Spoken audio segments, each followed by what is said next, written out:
Greetings to all you do-it-yourselfers out there.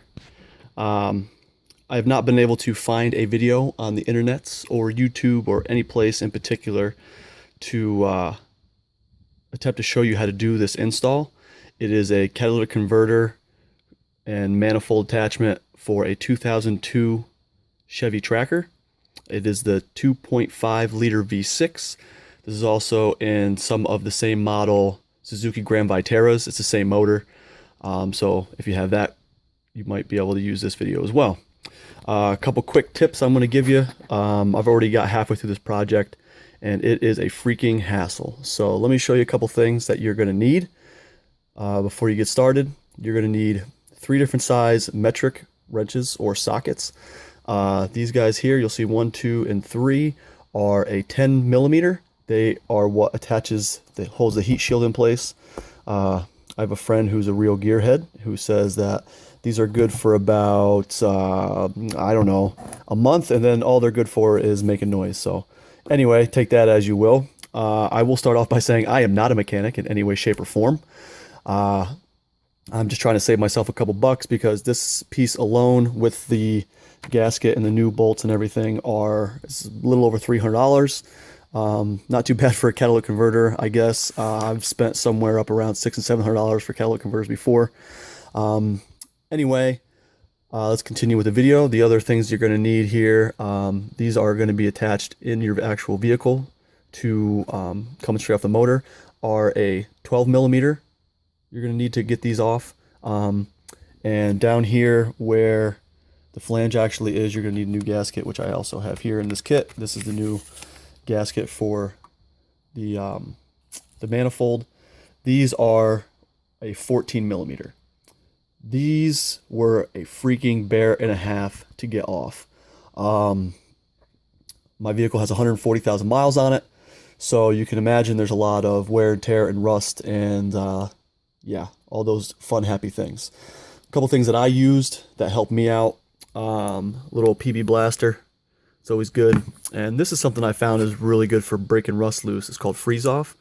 What it does is you just spray it on there for 10 to 20 seconds with that little thing. Just blast the mess out of that little nut and then kind of give it a little tap or two with a hammer and it kind of breaks that stuff loose. It's really good for breaking things loose. If you don't have any luck with things like that, another great tool is one of these guys here. This is a breaker bar. Now I have a really fancy one because I wanted a really fancy one. You can buy cheap ones at Walmart for like 20 bucks. This is like a double that. But what's cool about this one is it's got some extenders on it, so you can really get this thing, get some real torque on it.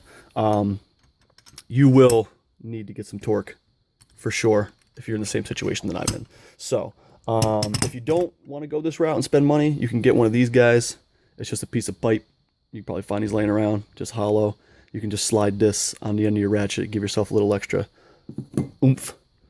A couple things you're going to need to take off before you can get this thing out of its cavity, because let me tell you, it is small and it is a pain to get out of there. These are a couple things that I've taken off. I will show you in the vehicle where these are. This is your dipstick. You'll see where that's at. Obviously, it's pretty obvious. It's got a big yellow knob on the back. There's just one little bolt that holds that in. That is a 10 millimeter. Your O2 sensor needs to come off before this thing will come out. This thing is huge. You can get a special socket called an O2 socket, which has a little slot in it, so you can slide on there without cutting these wires and pull that off. All I did was take a pair of channel locks, got it on there really good. It just gave it a quick turn and it popped off. This, I have no idea what this is. I'm going to assume it's a lifting point for the motor. Because there's one on the opposite side that looks identical to this. You will need to take this off also, otherwise you will have zero room to get any ratchets or anything on the actual nuts and bolts that you need to get out. So without further ado, I will get over to the motor side and show you where a couple of these things are, and hopefully this is going to be a good time for you. Here we are at the motor. Like I said, it's a 2.5 liter V6. I will be doing the driver side. This thing is identical. On the flip side, on the passenger side, let me show you where that one mounting bracket is over here. You can kind of see, oh, let me get over here. This guy right here. You're gonna need to take this off on the opposite side. That's the piece that I showed you. I don't know what it is. I'm assuming that's what it is. It doesn't have any wires or anything going through it. It's just kind of there. And then now over here, you will see that I've already got this pretty loose. Actually, it's completely loose. I mean, I just can't get it out of there because of a couple things. One being the dipstick, which I'm gonna try and get down in here, but you can't really see. It's right next to the oil filter. There's a little piece that runs down, has that little kind of like, you see where the tip of my finger is? It's kind of right below that. It's really dark down there, and I don't have a light, so. Oh, actually, you can just see it now, right there. So anyway, that's where the dipstick is, and over here is where you'll see those mounting brackets are. Right here is where that bracket is. You see where my finger is. So you have to take that piece off too. And the other great thing that you're gonna have to do is take off your oil filter. There is not enough room to get that big fat catalytic converter out from underneath here.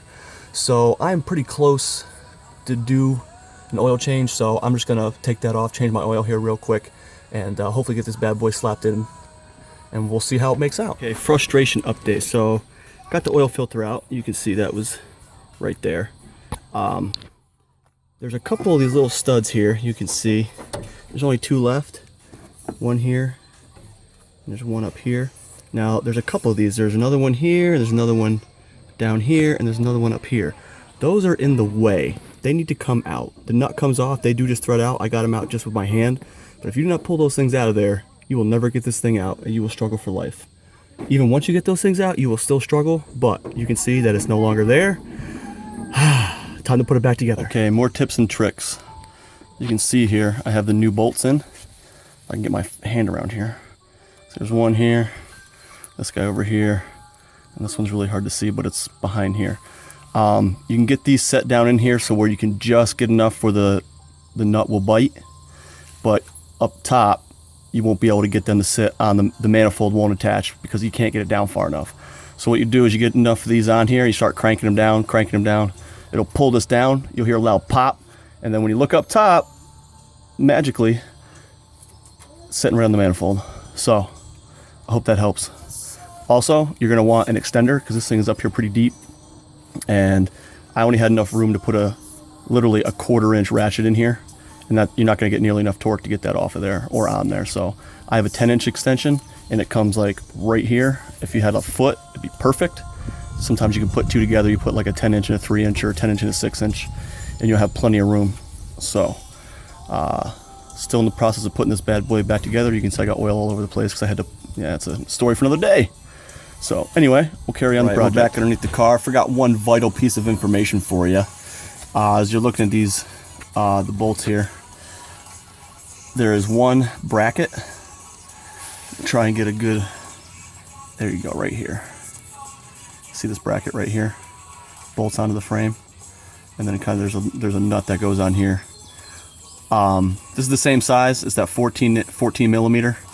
It makes your life a world easier if you just take this thing right off. You can see there's a little wire that runs down through here that goes to this second O2 sensor. So it'll just hang there. You can just take this. What I did is I just took this off, okay, and then just set the bolt aside, slid this off, just let it hang here, and I just put that bolt in there just finger tight just so I didn't lose it. And then when I came back to put it back on, it was really easy. Just, undid it, just slid this over. The easiest thing to do is to get this back in place first before you try and slide it into this bracket.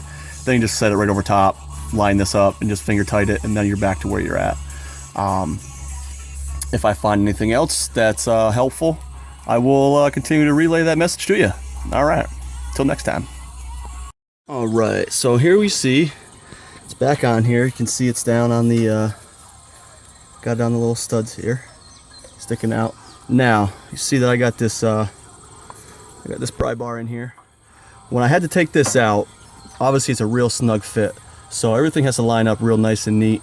In order to get this thing off, once I even had all the bolts off, I still had to use a flathead screwdriver to stick it in here and pry that off. So there was it's stuck in there really good. So in the same fashion, in order to get this thing to slide back on where you want it, it's going to stick out here. You might get this nut down here on a little bit, but this one up here you can see is just a little bit.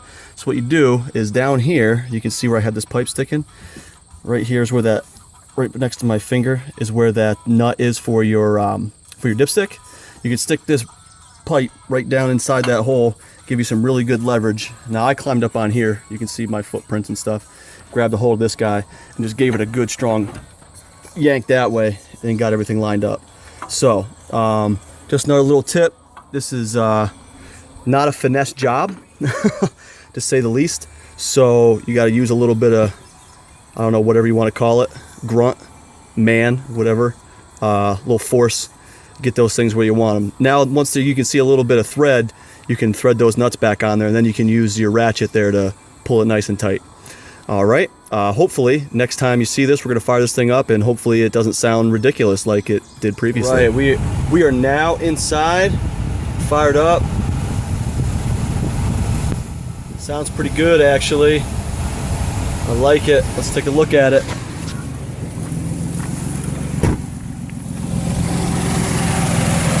There it is, all back in place, shiny new. Like it. I do still have a small leak from down there. I think it's coming from the Y pipe. Maybe I'll check into that, but don't have any other tips for you other than this thing's a freaking pain in the pooper.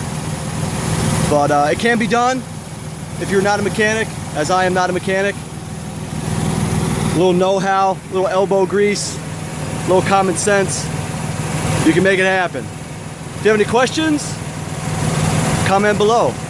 See what I can do for you. Good luck.